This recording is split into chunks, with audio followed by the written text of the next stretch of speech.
सरकार और सरकारों रजा महारजा सकलक आज सुधिब विचारिছো जे आमी मुसलमान सकल कि मानु নহয় नेকি भारतत आमी मुसलमान हिसाबे जन्मग्रहण करातो कि आमार अपराध होइसे नेकी আজি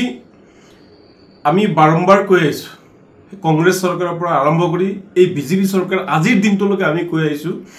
যে আমি কোনো বাংলাদেশীৰ পক্ষত নাই আমি কোনো বিদেশীৰ পক্ষত নাই বিদেশী খেদাত ভাৰতৰ অসমৰ প্ৰতিজন মুছলমানৰ সমৰ্থন আছে প্ৰতিটো দল সংগঠনৰ সমৰ্থন আছে কিন্তু আজি যি সকলক সন্দেহযুক্ত বাংলাদেশী বুলি ভাবি থানায় আনা হল ডিটেনশন কেম্পলৈ পঠোৱা হল এই সকলৰ বেছিভাগ মানুহে কিন্তু স্বদেশী তেওঁলোকৰ আধাৰ কাৰ্ড আছে পান কাৰ্ড আছে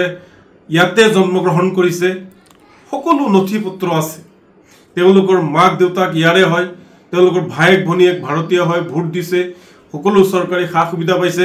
এজনে চৰকাৰী চাকৰিও পাইছে আমি দেখিবলৈ পাইছো সেই মানুহজনে চাকৰি কেনেকা পালে এটা বৰ ডাঙৰ প্ৰশ্ন আসলতে কংগ্ৰেছ আৰু বিজেপি চৰকাৰৰ মাজত কোনো ধৰণৰ পাৰ্থক্য নাই কংগ্ৰেছ আৰু বিজেপিয়ে মাথো মুছলমানসকলক টাৰ্গেট কৰি বাছি তেওঁলোকে অত্যাচাৰ কৰিছে ডি ভোটাৰৰ নামত তেওঁলোকে অত্যাচাৰ কৰি আছে অতীজৰ পৰা ডি ভোটাৰৰ নামত অত্যাচাৰ কৰিলে তেওঁলোকে ডিটেনশন কেম্প বনালে ভয়ৰ ৰাজনীতি কৰিলে আৰু হেয়া কংগ্ৰেছে সৃষ্টি কৰিছিল আৰু তে বিজেপিয়ে তাক সৎ ব্যৱহাৰ কৰি আছে বিজেপি এইবোৰ সৎ ব্যৱহাৰ কৰি তেওঁলোকে আনন্দ লৈ আছে মুছলমানক অত্যাচাৰ কৰি তেওঁলোকে বিজেপি আজি আনন্দ লৈ আছে হেই নহয় মুছলমানসকলক বাছি উচ্ছেদ কৰা হল মুছলমানসকলৰ বিভিন্ন ঠাইত ভাৰতৰ বিভিন্ন ঠাইত মছজিদ দৰগা ইত্যাদিৰ ওপৰত বুলডোজাৰ চলিল ভাঙি দিয়া হৈ আছে মুছলমানৰ কলাকৃষ্টি যি ধৰ্মীয়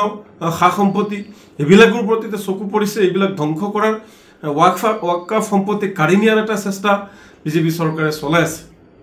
কিমান আৰু অত্যাচাৰ সহ্য কৰিব এই জাতিটোৱে এনআৰসি নামত অত্যাচাৰ কৰা হল চিন্তা কৰক ৰজা মহাৰজা সকল আপোনালোকৰ অলপ দয়া মমতা নাইনে ন্যায় নাইনে সাধাৰণ কথা এটা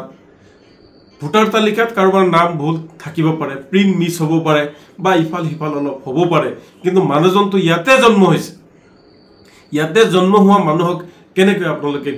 বিদেশী সজাই বিদেশীৰ নামত আপোনালোকে কেনেকৈ হাৰাশাস্তি দিব বিচাৰিছে অলপ ন্যায় মানৱতাবোধ আপোনালোকে অলপ থাকিব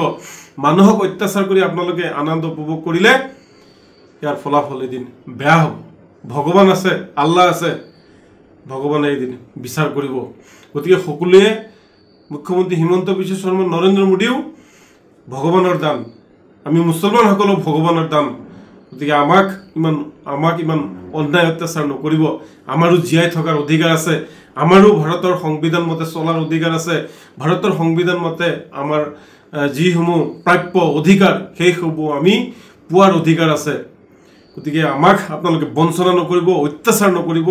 টাৰ্গেট কৰি মুছলমানসকলক টাৰ্গেট কৰি আৰু অত্যাচাৰ নকৰিবলৈ চৰকাৰখনৰ ৰজা মহাৰজা সকলৰ লগতে অসমৰ সন্মানীয় মুখ্যমন্ত্ৰী ডাঙৰীয়াক আমি নেমচুৰ ফালৰ পৰা অনুৰোধ জনাইছো